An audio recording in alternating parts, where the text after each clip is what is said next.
Welcome to Verbal Pick Radio, where we give you a verbal image of life, and we are everyday people.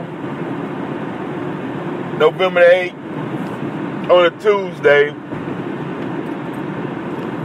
as the world watches, and as registered voters get out there and vote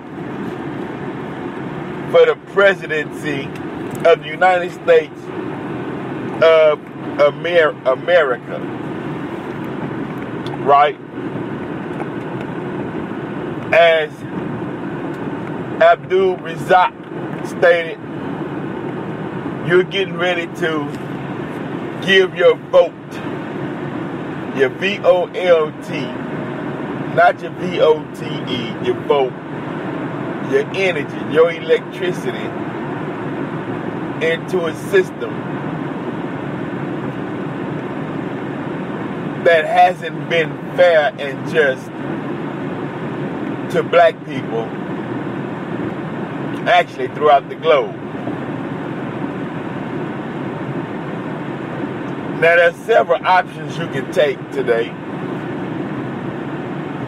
since 82% of the American people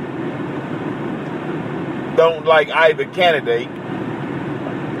Some are choosing to use their right to stay home, not vote at all.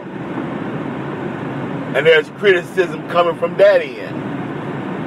They're saying, how can you not vote after your ancestors fought, bled, and died for the right to vote?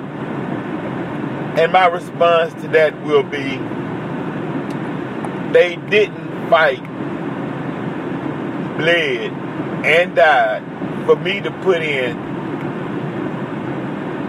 Satan, Lucifer, a liar, Beelzebub.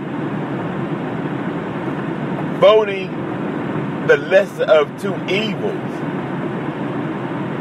is ridiculous.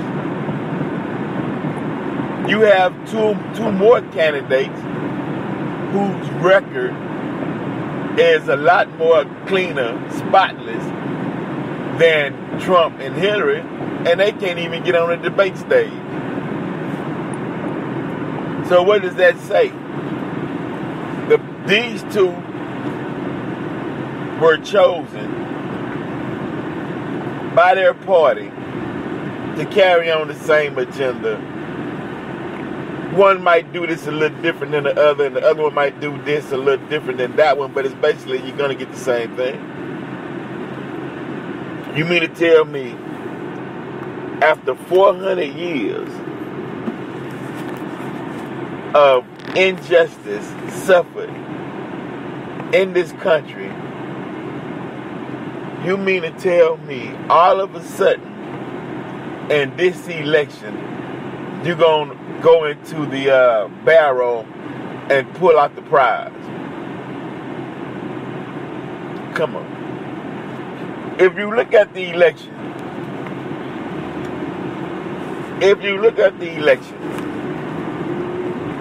when Mrs. Clinton talks to black people, basically what she's saying is, I'll try to make your life better where you at. It wasn't any speeches of, I'll pull you up out of the condition that you're in by jobs and money. She didn't give that. Now Trump stated the problem that's going on within the urban communities is no jobs, and we're going to bring jobs, and we're going to put you to work. Now, is he telling the truth or not? That's up to the voter to decide. I'm just giving you what he stated. But people don't trust Trump either. So you have a choice. Either you vote for Hillary, who will give you a good speech. And they believe that black people love hearing good speeches. You don't really have to do nothing. You know, you could be like you could be like some of these pastors, give a good sermon, and that's it. You go back home to your same condition. But the preaching was good. But if you asked him, well, what's the solution to get me out of my condition? You won't get a response. They'll take you somewhere on a course way out in space somewhere, and then leave you there, tell you to find your way back home. On the other hand, you have Donald Trump, whose father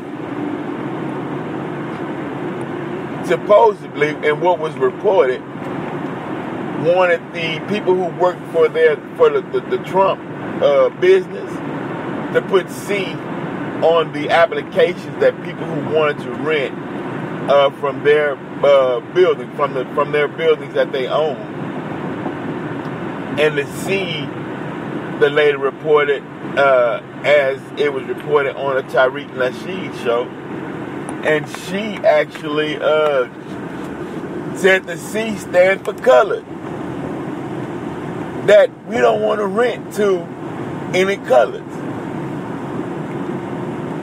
Even though the lawsuit was dropped, he faced no charges, but they still reprimanded him and gave him some conditions that he would have to do for African Americans or the black community, such as he would have to post listings to African American leadership or African American groups that's for or that sponsors or that fights for the liberation of black people. He would have to let them know that there was vacancies and certain other things that they stipulated that they would have to do to make amends. And okay, I'm with that.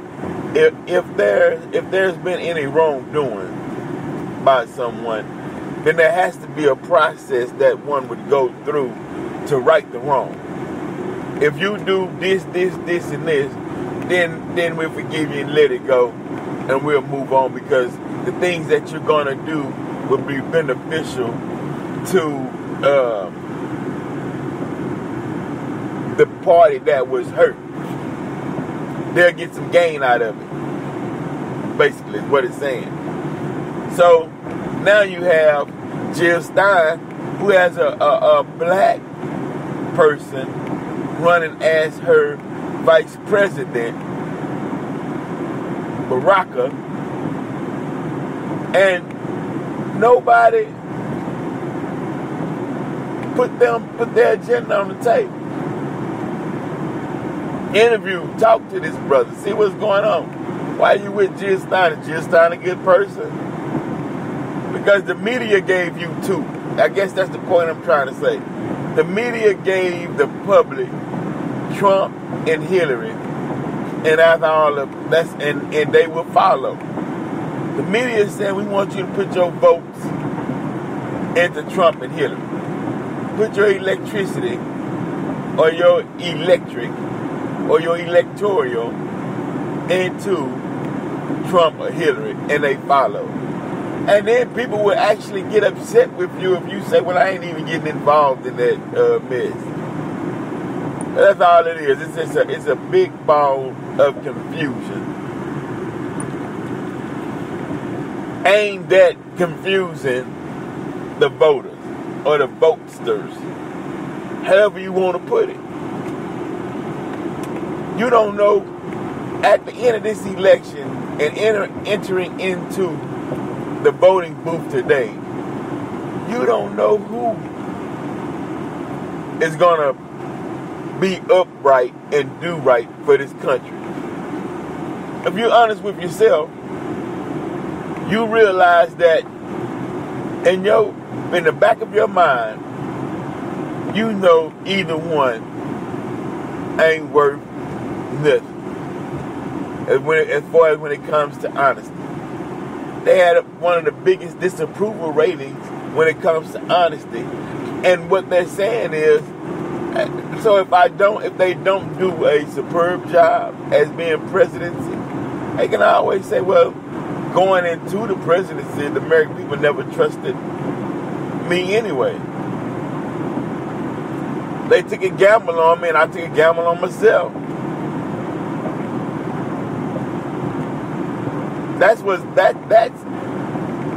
They have a way out before they even get in. Because the people didn't, look at this now. Over 80% of the American population don't trust either one of them, but has to vote for either one of them. That's like in a relationship. How can you sleep next to a person that you don't trust every day? That's insanity. These are the best two choices that you have to put in front of the American people. Well, majority of the American people that was polled, meaning majority of the white people that was polled, don't trust either one. If they don't trust them, why do you have the church bagging them? What's the purpose of the church when it comes to politics and white folk? That's my question. What purpose do you all serve? Do you serve as a catalyst between the church yourself, the church, the pastor, the black congregation, and whatever Caucasian who needs a service from you? Do you gotta, how the minister say, do you gotta go downtown to meet with the big wigs and they tell you the agenda and you have to put it over on the people so they can go along with the agenda so you can get your money that was promised to you? And at the end of the term, the people gets nothing but corrupt and brutal policing the community. You know, when you getting jugged at so many times, anyone will lash out. If you're alive, that's common knowledge, that's common sense. If you are alive, you will shout out. You'll do something to let people know your discontent. You don't sit there and just get abused like so many would like black people to do. Just sit there and take it. I mean, they shove this in your face, and then we have to find a way to rationalize with it and make it okay. We have to find a way to say, okay, well, let's look at it. Okay, now, you haven't did anything for us in over 400 years. More black people was locked up during the Clinton administration than any other president. And I'm talking George W. Bush. Any other president. Some still doing time till this day. All we get is smiles and lies. But you're saying that you're going to carry on Obama's legacy. When Bill Clinton already said that Obamacare was crazy, was the craziest thing. He already jabbing at the legacy before they even get in office. But I guess, you know, hey, we still fighting the slave mind, I know. Trust me. I mean, and the reason why we know, because we see the actions, we see what's being said. We see the response to things. It's like a person with no pulse, and you give them a shot, and they barely move. They barely respond to it. You know, they give us shocks, and a shock in the arm, damn near every day. police brutality, injustice, no jobs, the rhetoric towards black, the mindset the mindset of the things that we hear that comes out of a person's mouth with that certain racial mindset towards blacks by the words that they choose to use or how they view it, and let you know, hey, did you just say that? Do you really understand what you're saying? You basically saying that you don't respect me as a being. That in your mind, you still see black people as 3/5 of a human by the actions that you're taking or the things that you're saying.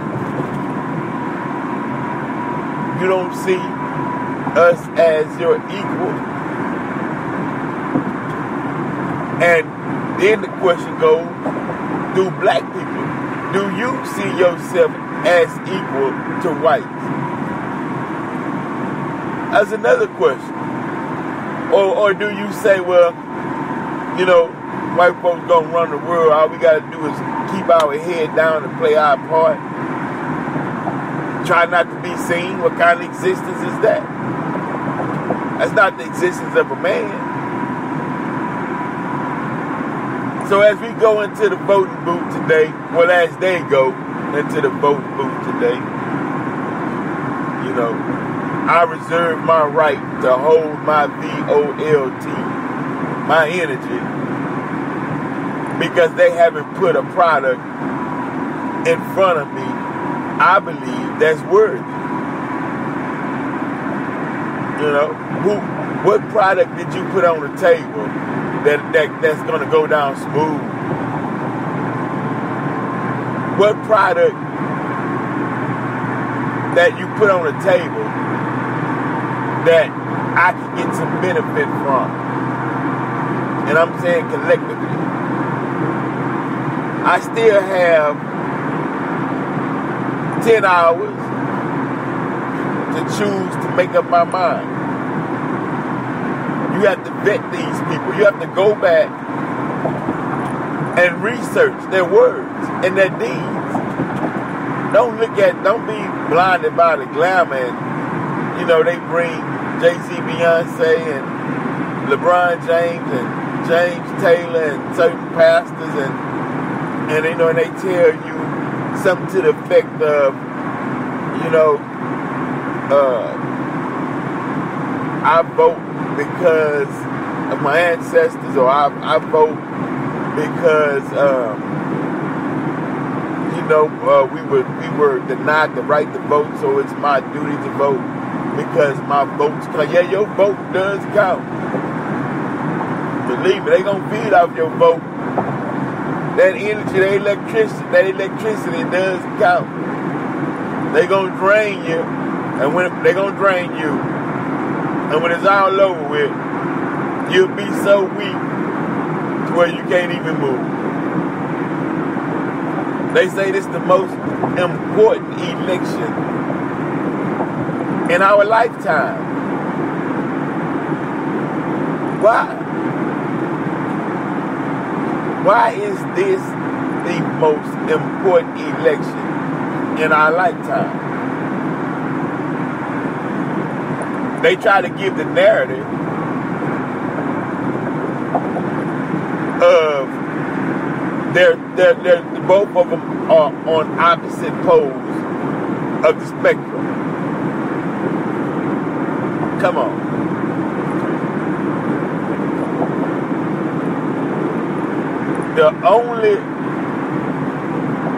They not on opposite. Nah, they not on opposite. Because they saying the same thing, they're just using different words. It's about Obama's legacy, true. But Donald Trump said he would repeal Obamacare.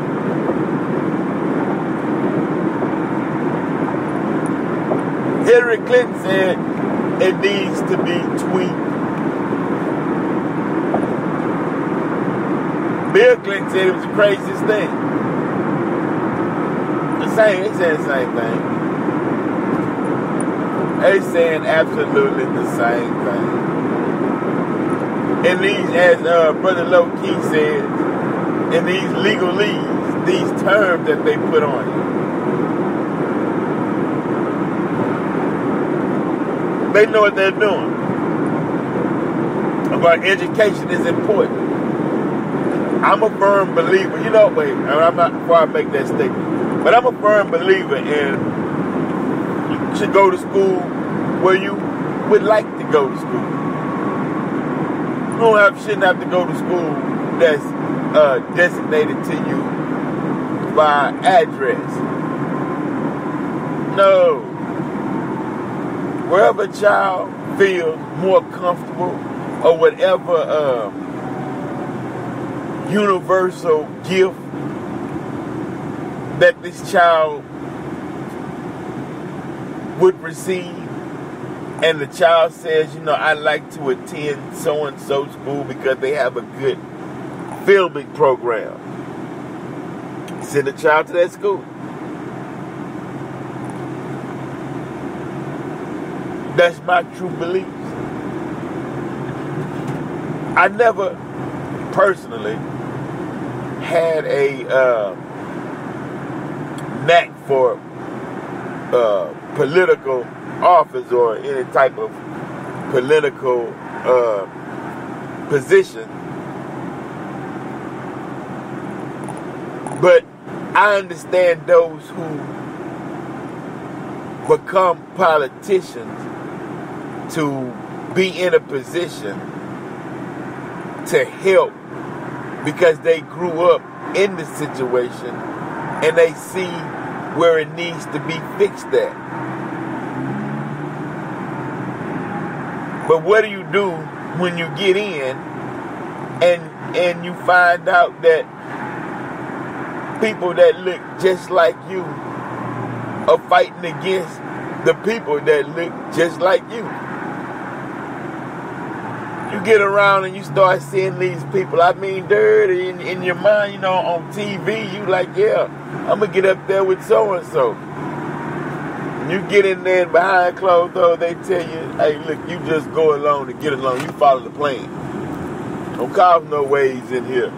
You want this job, you want this position, you want this bonus, then you come ride with us and you do what we say, and everything is fine. And then the people who you left back, who helped vote you in, they saying, damn, where is so-and-so? I knew them. They were on the road. They were strong. You know, they was really going to go in there and change. They quiet. What happened to them? You know, what's the problem? They got power throwing. Too many of them for them to fight, they say.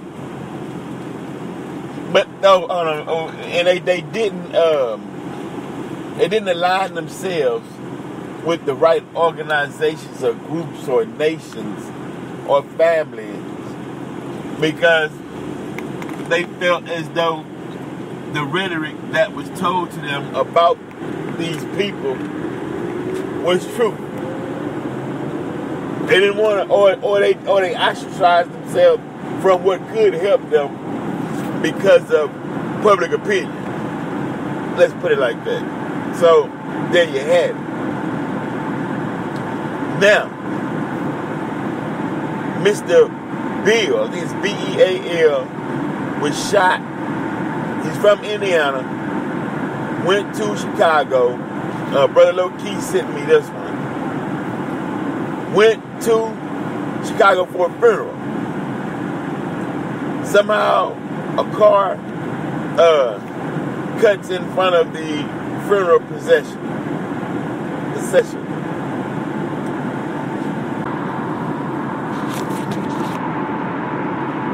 An undercover officer shoots Mr. Bill.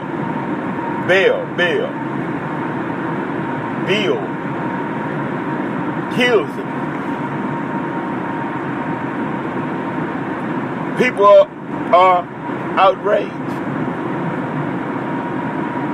another black man shot by a officer, whether they be undercover or overcover. Hell, they still shooting us. But, you know, it's going to come a time when you're going to have to hire the FOI. Funeral, weddings, engagement, anytime you need security to make sure you get to where you need to go, or make sure your venue is safe.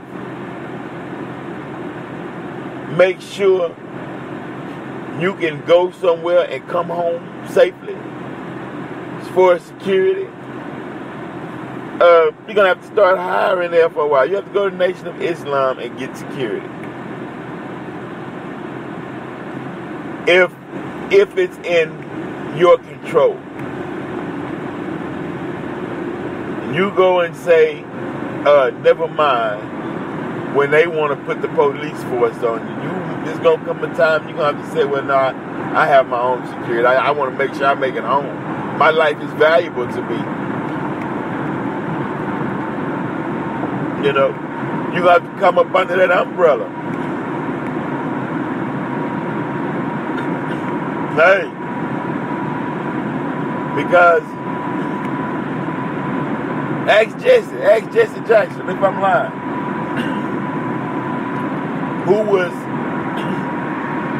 giving Reverend Jackson security before the CIA when he put in his bid for the presidency of the United States of America, Inc., as Brother Farrakhan said.